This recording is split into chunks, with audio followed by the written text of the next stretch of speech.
Surah Al-Fatiha, verse 5, إِيَّاكَ نَعْبُدُ وَإِيَّاكَ نَسْتَعِينُ. You alone we worship, and you alone we ask for help. There is a moment, brief, intimate, and irreducible, when attention narrows and everything else drops away. It happens at dawn when the city exhales, or in the hush between tasks.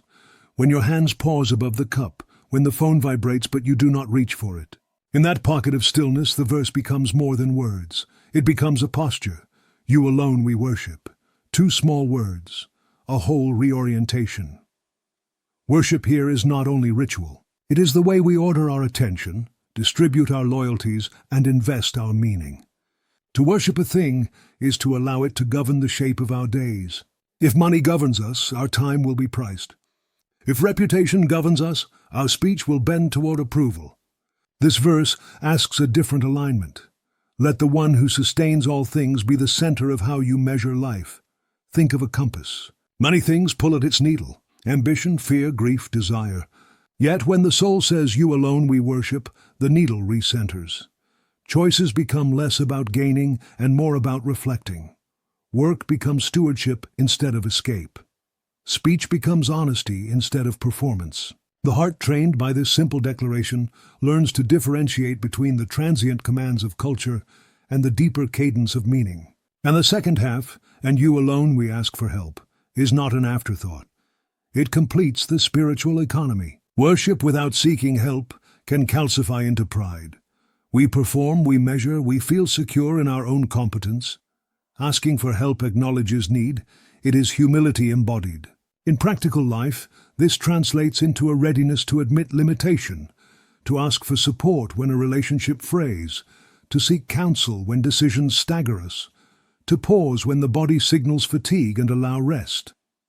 Consider the everyday decisions where this orientation matters. At work, when the pressure rises, does one respond by doubling down into frantic busyness, or by pausing and asking for right guidance, moral, emotional, or practical? In relationships, when anger flares, is the immediate move to defend and prove, or to ask for patience and wisdom so the bond can heal? With money, is the impulse hoard and secure, or to steward and share, recognizing that sources of provision are transient and a higher steadiness is needed? The verse trains the habit of turning outward performance into inward alignment and external scrambling into measured dependence. There is also a deeper psychological architecture here. Declaring "you alone we worship" reduces the tyranny of comparative living. If you orient toward the one, you stop living by the metrics of social applause. The relentless scroll of comparison loses its power. Instead of calibrating self-worth on the screens of others, you measure by an internal axis rooted in gratitude and responsibility. This shift changes how anxiety shows up.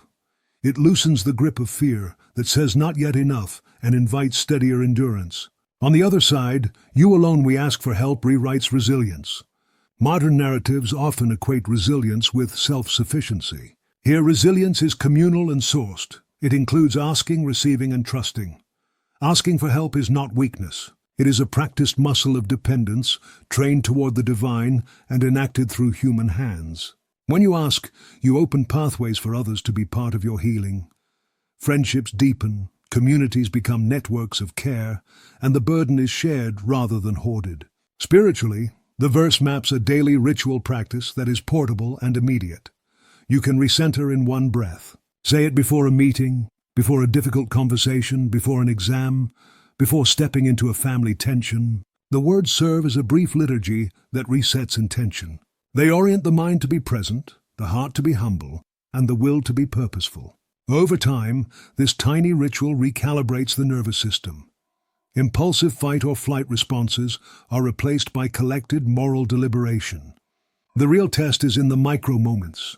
When someone cuts you off on the road, when an email arrives that unsettles, when an unexpected bill lands on your table, does the reflex slam into blame, panic, or self-justification? Or do you pause and remember, "You alone we worship, you alone we ask for help"? That pause creates a thin seam where a different choice can be made. It opens space for generosity rather than retaliation, for curiosity rather than prejudice, for steadiness rather than reactivity. There is also a relational logic embedded in these 2 clauses. Worshipping only the One frees human relationships from idolatry. We give each other love and respect, but not ultimate allegiance. This prevents the tragic elevation of any human connection, partner, friend, leader, into an absolute. Conversely, asking for help recognizes our mutual dependency. We are not islands, and divesting ourselves of the arrogance of automatic independence invites care to flow. From the vantage of ethics, this verse teaches a practical humility. Align your aims with what endures and seek help that sustains. It encourages a posture of responsibility colored by reliance. You do your work with sincerity and competence, but you remain awake to your limits and willing to ask. That balance makes for steadier character, one who acts with excellence, yet without the brittle pretense of omnipotence. Finally, on a contemplative level, Iyyaka na'budu wa iyyaka nasta'in becomes a description of the human project. Life asks us to worship rightly, not to abandon beauty, achievement, or affection, but to place them in their proper role within a life oriented toward the good. And it asks us to live humbly, not as self-sufficient architects, but as creatures in need of guidance and assistance. Together, these two movements, devotion and dependence, make a whole person, one who dares to act and dares to receive, who engages the world and trusts beyond it. So practice it in the small places. Before you send an email that could wound, breathe, and name the center. Before you decline an invitation out of pride, pause and ask for help to be honest. In the need held together. And as you continue this verse, letting its rhythm shape the interior of your days, something begins to shift quietly within. You start noticing how worship and seeking help intertwine. They are not separate devotions, but one continuous breath. To worship is to acknowledge greatness. To ask for help is to acknowledge smallness. Together they form the balance that makes a soul whole, reverence without pride, humility without despair. Every act of life becomes a field where these two movements can unfold. The architect drafting plans for a new city silently recites, "You alone we worship." The surgeon washing hands before an operation breathes, "And you alone we ask for help." The teacher entering a classroom, the parent soothing a child, the worker stepping into the hum of daily labor, all participate in this hidden rhythm. Worship is no longer confined to sacred space. It extends into the choreography of existence.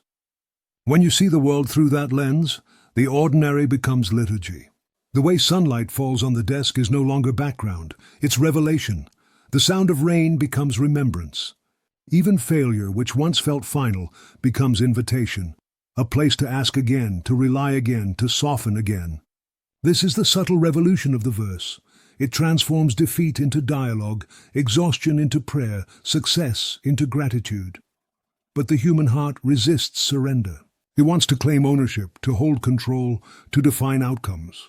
That's why this verse must be practiced daily, not memorized, but lived.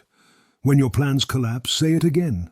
When life feels uncertain, whisper it with trembling. The act of returning, again and again, carves humility into the soul's architecture.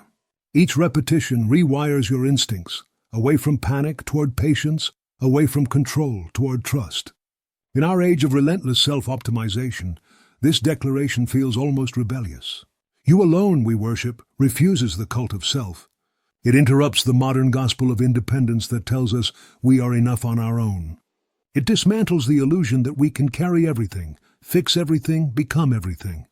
"And you alone we ask for help" replaces that illusion with a more generous truth. That strength can coexist with dependence and dignity can live alongside need. Dependence here is not weakness. It's the rhythm of existence. The lungs depend on air. The mind depends on meaning. The body depends on care. To be human is to depend. But the verse directs the dependence toward the one whose giving never depletes. It's a redirection of trust, from the fragile to the eternal, from the temporary to the timeless. And in that redirection lies peace. The world keeps teaching us to ask for help last, only when we are cornered, broken, out of options. The verse teaches the opposite: ask first. Because help is not a rescue from failure. It is the alignment that prevents collapse. The sooner you ask, the more graceful life becomes. The sooner you surrender control, the lighter the journey feels. There's also a quiet ethical echo here. If we continually ask for help from the source, we also become channels of help for others. The one who knows dependence becomes gentler with the dependent. The one who has tasted mercy becomes a giver of mercy. In communities shaped by this consciousness, arrogance dissolves. People help without condescension and receive without shame. Every act of service becomes both offering and reflection, a form of worship in motion. Imagine a society built on this verse. Politicians would act not from power, but from accountability. Business leaders would seek guidance before gain. Artists would create not for fame, but for truth. Citizens would ask for wisdom before opinion. You alone we worship, you alone we ask for help, would become the quiet foundation beneath every human structure, an invisible spine of ethics and grace. At its heart, the verse also speaks to fear, the root of so many distortions. Fear of loss, fear of failure, fear of the unknown. Worship uproots fear by anchoring value in something unshakable. Seeking help transforms fear by admitting that we are not alone in facing it. The combination creates courage, not the arrogance of invulnerability, but the serenity of trust. It's a courage that walks calmly through chaos, knowing guidance is near. Over time, the verse becomes less about belief and more about perception. You start seeing evidence of divine help everywhere. In timing, in encounters, in moments of coincidence that feel like whispers. You recognize how even obstacles contain guidance, how every unanswered prayer might have been a quiet redirection towards something truer. Gratitude expands, anxiety softens. Life stops being a battle to win and becomes a conversation to continue. And so you keep reciting, not mechanically but meditatively. You repeat it in traffic, in silence, in grief, in laughter. It becomes the background hum of your days, shaping your tone, your choices, your heart. Eventually, you realize that the verse was never meant to be spoken once. It was meant to become a way of breathing, a rhythm of surrender and strength intertwined. This is the hidden power of you alone we worship, and you alone we ask for help. It rebuilds the interior architecture of a person, replacing panic with prayer, ego with awe, isolation with connection. It redefines maturity as dependence rightly placed. And in that sacred balance, you find what the ancient mystics called serenity, not an escape from the world, but a way of being fully alive within it. Because at the end, all roads of worship and all cries for help converge into a single realization. Nothing in this world truly belongs to us, and yet everything is given. To live with that awareness is to walk in quiet joy, acting with purpose, resting with trust, speaking with compassion, and facing the unknown with peace. That is the life whispered within this verse, a life both surrendered and strong, a life aligned with grace.